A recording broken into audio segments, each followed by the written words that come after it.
In today's video, I'll talk about the abysmal launch of Cyberpunk 2077 and how it inadvertently caused a shift in the industry in how developers handle launches and how consumers react to delays. Throughout the years, plenty of games have released to a disappointing audience. Battlefield 2042, Anthem, and No Man's Sky are some examples that come to mind. The latter had a disastrous release after a terrible deal with Sony. The Internet Historian has a pretty good video about that if you want to know more about it. No Man's Sky has since gone through a redemption arc with a ton of free content updates that has given the game new life. This redemption arc is something that the game in the center of this video has been through as well. Sort of. Cyberpunk 2077 is developed by CD Projekt Red and released in December of 2020. A holiday release is great for sales, but terrible if your game is a buggy mess. And Cyberpunk was. The game had a lot of hype, being the next release from CD Projekt Red after the critically acclaimed Witcher 3. Unfortunately, this hype combined with the disastrous launch meant that the consumers were furious. Cyberpunk was incredibly buggy at launch, especially on previous-gen consoles, but it also had a lot of performance issues on PC and next-gen consoles as well. I saw a lot of discourse online blaming consumers who bought it for PS4 and Xbox One. They said that they shouldn't expect a game of this magnitude to run on these outdated consoles. And I think that this argument is objectively stupid, because if a game releases for a certain console, of course you'd expect it to be somewhat playable.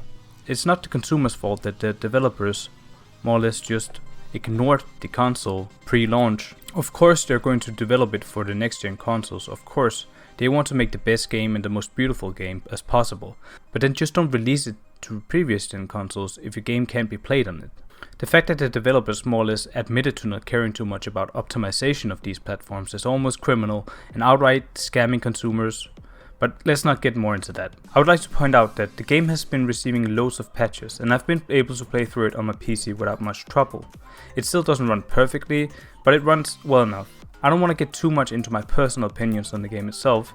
I enjoyed the story, the gameplay to me was fine, but I found the gunplay and mechanics sort of mediocre, but that's just a personal opinion. But I really enjoyed the story, and I think that it's very much a game worth playing. Anyways, after Cyberpunk released, the CD Projekt Red stock tanked, and the games industry really felt the wrath of not satisfying its consumers. This undoubtedly scared a lot of developers and publishers, realizing that even the most beloved companies aren't safe from a shitstorm. I think it's safe to assume that it messed with the complacency companies had had for years, where they thought that suboptimal performances at launch weren't devastating to their reputation. They thought wrong. Ever since Cyberpunk's release, several notable games have been delayed for longer periods of time. Elden Ring, Hogwarts Legacy, and God of War Ragnarok are examples of games that took the time to release their games, and it seems to have been to the benefit of everyone in this process. Now, after the release of Cyberpunk, it seems that the rhetoric toward delays online have shifted.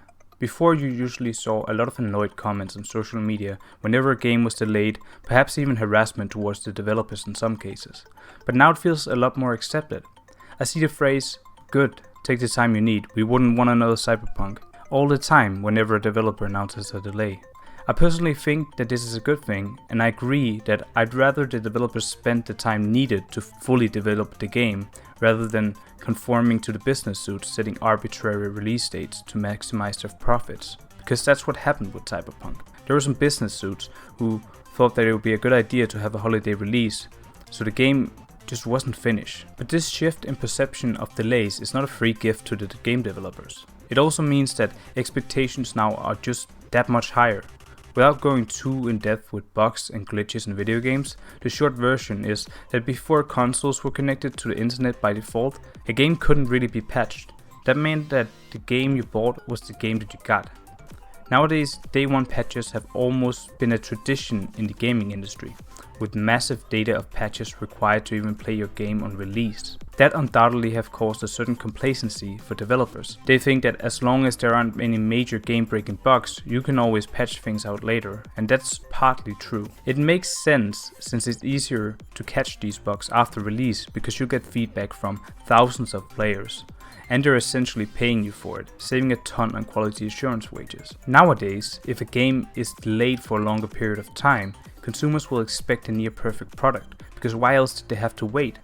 You also have to think of the hype of the game. If delays happen, it will undoubtedly become harder and more expensive for the company to retain the hype through marketing, but also the extra development cost also has to be covered. To sum up, the perception of delays have taken a more positive change from the point of view of developers, for now, but it still brings a heap of new challenges that makes the process of releasing a game a lot more complex. I think that's why most smaller developers choose to release under the early access banner. Besides the influx of cash that gives you, it also allows them to even out bugs and take in loads of feedback from players invested in the future of the game, giving them a better chance to release a good product at release and ensure good reviews.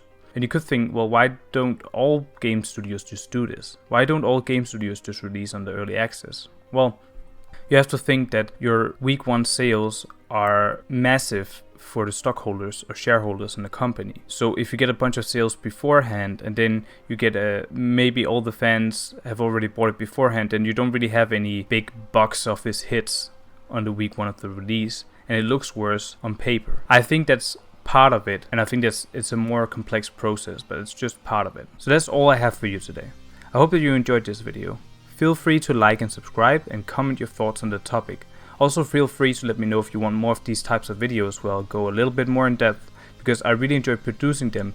It just takes a lot of time, and since I'm doing this as a hobby, I really want to get as many videos out as possible because I enjoy covering a bunch of different subjects. So I'd love to know what you think. Also, thank you guys so much for the incredible support you've given me on the Valorant video. It's crazy. It's right now at over 30,000 views, which is insane, especially because it's only been like a month and I've gotten 100 subscribers from that video alone. And yeah, so if you're still watching and you came from that video, or if you just came from any other video, thank you so much for watching. Bye bye.